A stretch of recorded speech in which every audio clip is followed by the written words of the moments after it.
Hey hi everyone, welcome to my daily blog.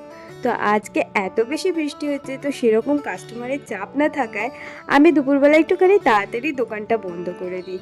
আর বন্ধ করে দিয়ে বাড়িতে যাচ্ছিলাম মাকে একটুখানি রান্নায় হেল্প করব বলে। আর আজকে ওয়েদারটা এমন ছিল, দোকানে একা একা বসে থাকতেও আমার ভালো লাগছিল না। আর রাস্তায় দেখেছো কতটা বেশি জল জমে গেছে, আরও বেশি জল ছিল। এখন যেহেতু একটু কমে গেছে, তাই ভাবলাম যে যাই বাবা, একটুখানি তাড়াতাড়ি বাড়ি চলে যাই। তো এখনও কিন্তু কন্টিনিউয়াসলি বৃষ্টি হয়েই চলেছে। আর এখানে দেখো আমাদের পাড়া থেকে কত জোরে জল বেরোচ্ছে, তারপরেও যেন জল শেষ আর হচ্ছে না। আর এত বৃষ্টি গন্ধ জলে যে কি বলবো। ঘরে এসে ফ্রেশ ট্রেশ হয়ে দেখি মা সমস্ত রকমের প্রিপারেশন করেই রেখেছে, জাস্ট একটুখানি রান্না করতে হবে আর কি।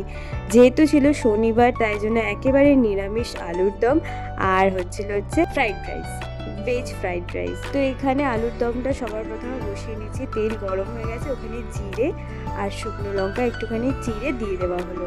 তারপরে তেলটা যেহেতু গরম হয়ে গেছে, আলুটা ছেড়েই দিলাম। আর আলুটা ভালো করে নুন হলুদ দিয়ে ভেজে নিতে হবে। এখানে মা একটুখানি হলুদ দিয়ে দিয়েছে, তারপরে বলছে হলুদটা কেন দিলাম, তো কালার চলে আসবে, কারণ মা চেয়েছিল একটু সাদা সাদা আলুর দম করতে। এখানে নুন দিয়ে একটুখানি চাপা দিয়ে দিলাম, যাতে আলুটা ভেতরে সেদ্ধ হয়ে যায়। এখানে মা কাজু আর কিশমিশটাকে ভালো করে টুকরো টুকরো করে কেটে নিচ্ছে, পরে এটাকে ঘিয়ে ভেজে ফ্রাইড রাইসে দেওয়া হবে বলে। আর এখানে একটা মিক্সার বলে একটু কাজু, একটু পোস্ত আর একটু চার মগজই বলে হয়তো এটাকে, চার মগজ দিয়ে জল দিয়ে একটা স্মুথ পেস্ট করে নিতে হবে। আর এই তো পেস্ট আমাদের তৈরি হয়ে গেছে, দেখতেই পাচ্ছ কত সুন্দর লাগছে পেস্টটা। এই পেস্টটা কিন্তু মেন সাদা সাদা আলুর দমের জন্য। আর এখানে আলুটাকেও আমি কন্টিনিউয়াসলি ভেজে যাচ্ছি। এবারে আরেকটা মশলা তৈরি করে নিতে হবে, তার জন্য সেম বলে আমরা নিয়ে নিচ্ছি হচ্ছে একটু ক্যাপসিকাম, টমেটো আর আদা রসুন কাঁচা লঙ্কা। কোনো রকমের পেঁয়াজের ইউজ হচ্ছে না, যেহেতু এটা পুরোপুরি নিরামিষ আলুর দম হবে। এবারে এই সবজির পেস্টটা আমরা দিয়ে দেবো, তারপর ভালোভাবে এটাকে নাড়িয়ে যেতে হবে যতক্ষণ না মশলাটা ভালোভাবে কষে যাচ্ছে। এরপর একটুখানি নামমাত্র একদম চিনি দিয়ে ভালোভাবে নাড়াতে হবে। তারপরে এখানে রেড চিলি পাউডার দিচ্ছি, তারপরে ধনে গুঁড়ো, জিরে গুঁড়ো সব কিছু দিয়ে মশলাটাকে ভালো করে কষাতে হবে। আর পরিমাণ মতো একটুখানি জলও দিতে পারো তোমরা, তবে আমরা দিইনি, আমরা পরে ওটাকে অ্যাড করব। এবারে ওই কাজু, পোস্ত আর চারমগজ বাটার পেস্টটা অ্যাড করে দেবো। এবারে আমাদের মনে হচ্ছিলো একটুখানি তেলের দরকার আছে, কারণ একটু সুন্দরভাবে আলুর দমটা না বানালে হবে না, যেহেতু নিরামিষ আলুর দম হচ্ছে। তো অনেকটা তেল অ্যাড করার পর মশলাটাকে সুন্দর করে ভেজে নিতে হবে। দেখবে তেলটা একেবারে উঠে উঠে এসছে, তখনই বুঝে যাবে যে মশলাটা সুন্দরভাবে ভাজা হয়ে গেছে। মশলাটা কষে গেলে ওপর দিয়ে দেবো হচ্ছে আলুটা, কারণ আলুটা আমরা আগে তুলে রেখেছিলাম। এরপরে মায়ের হাতে আমি খুন্তিটা হ্যান্ডেল করে দিয়েছি, কারণ মায়ের এবারে একটুখানি দরকার আছে এখানে, আমি আর পারছিলাম না, হাতটাও ব্যথা করছিল। তো মা ভালোভাবে এই জিনিসটাকে হ্যান্ডেল করে দেওয়ার পর আস্তে আস্তে একটু করে জল দিচ্ছিলো আর আমি নাড়াতে থাকছিলাম।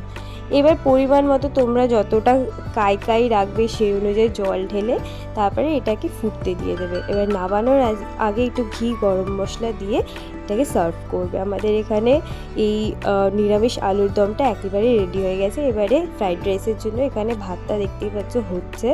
তো এবারে একটু কড়াতে আমরা ঘি দিয়ে ওই কিশমিশ আর কাজু বাদামটাকে একটু ভেজে নেবো। এখানে একটা তোমাদের টিপস বলে রাখি, টিপসটা হচ্ছে যদি তোমাদের খুন্তিটা এরকম ভিজে থাকে, তাহলে এরকমভাবে আগুনে একটু সেঁকে নেবে, দেখবে জলটা শুকিয়ে গেছে। আর এটাই দেখাতে গিয়ে আমার কাজুগুলো একটুখানি পুড়েও যায়। তো মা তাড়াতাড়ি করে কাজুগুলোকে তুলে নেয়, তারপরে সেম কড়াতে একটুখানি সাদা তেল দিয়ে সবজিগুলোকে ভালো করে ভেজে নেওয়া হয়। তো সবজিগুলো তাড়াতাড়ি ভেজে নেওয়ার জন্য একটু তোমরা নুনও দিয়ে দিতে পারো, এখানে মা নুন দিয়ে দিচ্ছে। আর আমরা না কাঁচা লঙ্কা কুচো কুচি করে না দিয়ে চিড়ে দিয়েছিলাম, মাঝখান থেকে 3-4টে মতো কাঁচা লঙ্কা দিয়েছিলাম। আর এখানে হচ্ছে ভাতটা পুরোপুরি সেদ্ধ করার পরে একটু নুন আর চিনি নিয়ে এরমভাবে মা নাড়িয়ে নিচ্ছিল, যাতে পরে আর নুন আর চিনিটা অ্যাড না করতে হয়। হ্যাঁ, তবে পরে একটুখানি নুন অ্যাড করতে হয়েছিল।